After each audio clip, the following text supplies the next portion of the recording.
தமிழகத்திலே வாக்கு எண்ணிக்கை நிறைவடைந்திருக்கின்றது.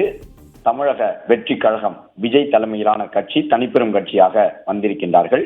குறிப்பாக 108 இடங்களை அவர்கள் கைப்பற்றி இருந்தும் கூட இன்னும் கூடுதலாக 10 சட்டப்பேரவை உறுப்பினர்களுடைய ஆதரவு இருந்தால் மட்டுமே தமிழக வெற்றி கழகத்தின் தலைவர் விஜய் தன்னுடைய தலைமையிலே ஆட்சி அமைக்க முடியும் என்ற ஒரு சூழல் இருக்கின்றது.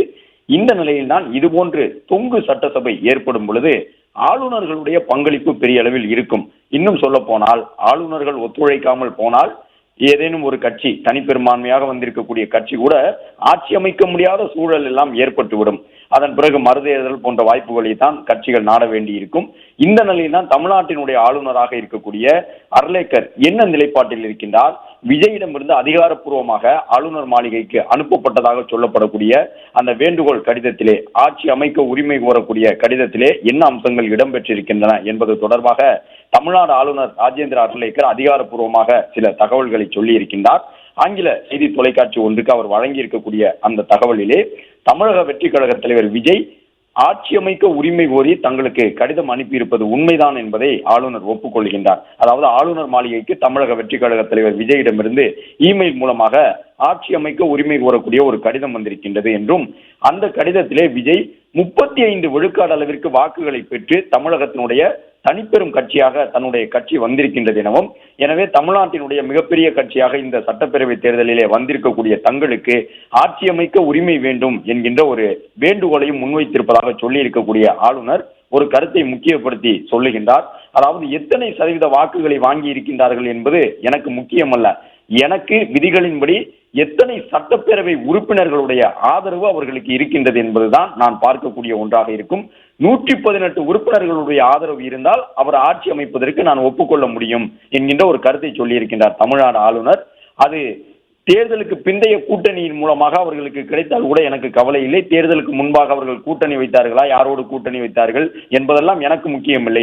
எனக்கு தேவை தமிழ்நாடு சட்டப்பேரவைக்குள்ளே 118 உறுப்பினர்களுக்கு குறைவில்லாமல் அவரை ஆதரிக்க வேண்டும். அப்போதுதான் அவர் முதலமைச்சராக பொறுப்பேற்றுக் கொள்ள முடியும், அவருடைய தலைமையிலே அமைச்சர்கள் பொறுப்பேற்றுக் கொள்ள முடியும். எனவே அந்த தகவலைத்தான் நான் அவர்களுக்கு சொல்லி இருக்கின்றேன். நீங்கள் 35% வாக்குகள் இருப்பதாக சொல்லுவது எனக்கு அவசியம் முடியாது.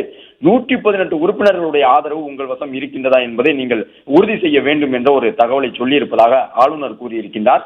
அது மட்டுமல்ல, நெறியாளர் கேட்கின்றார், எத்தனை நாள் அவகாசத்தை நீங்கள் ஆளுநர் என்ற முறையிலே பெரும்பான்மையை நிரூபிப்பதற்கு தாவேகா தலைவர் விஜய்க்கு வழங்கி இருக்கின்றீர்கள் என்று கேட்கும் பொழுது ஆளுநர் சொல்லுகின்றார், இத்தனை நாளுக்குள்ளே பெரும்பான்மையை நிரூபிக்க வேண்டும் என்று ஆளுநர் என்ற முறையில் நான் எந்த விதமான கட்டுப்பாட்டையும் விதிக்க முடியாது.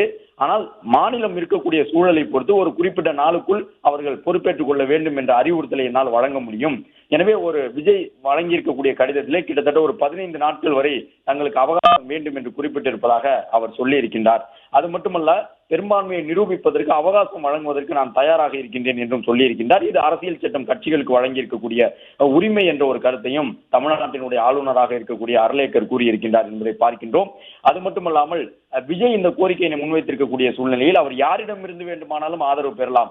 அது நெறியாளர் குறிப்பிட்டு சொன்ன அந்த காங்கிரஸ், பாட்டாளி மக்கள் கட்சி யாரிடமிருந்து வேண்டுமானாலும் ஆதரவு பெறலாம். எந்த கட்சி ஆதரிக்கின்றது என்பது எனக்கு முக்கியமல்ல. எனக்கு தேவை 118 உறுப்பினர்களுடைய ஆதரவு இருந்தால் மட்டும்தான் அவர்கள் தமிழ்நாட்டிலே ஆட்சி அமைக்க முடியும், நான் அவர்களுக்கு பதவி பிரமாணம் செய்து வைக்க முடியும் என்பதில் திட்டவட்டமாக இருக்கின்றேன் என்ற ஒரு கருத்தை தமிழக ஆளுநராக இருக்கக்கூடிய அர்லேக்கர் கூறியிருக்கின்றார். அது மட்டுமல்லாமல் பெரும்பான்மையை நிரூபிப்பதற்கு அவர்கள் ஒரு காலக்கெடுவை குறிப்பிட்டு அதற்கு உள்ளாக நாங்கள் நிரூபித்து விடுகின்றோம், அதுவரை எங்களுக்கு நீங்கள் வாய்ப்பளிக்க வேண்டும் என்கின்ற கோரிக்கையை முன்வைக்கலாம். பிளே ஸ்டோர் மற்றும் ஆப் ஸ்டோரில் இருந்து பாலிமர் செயலியை QR கோடு மூலம் பதிவிறக்கம் செய்யுங்கள். செய்திகளை உடனுக்குடன் பெறுங்கள்.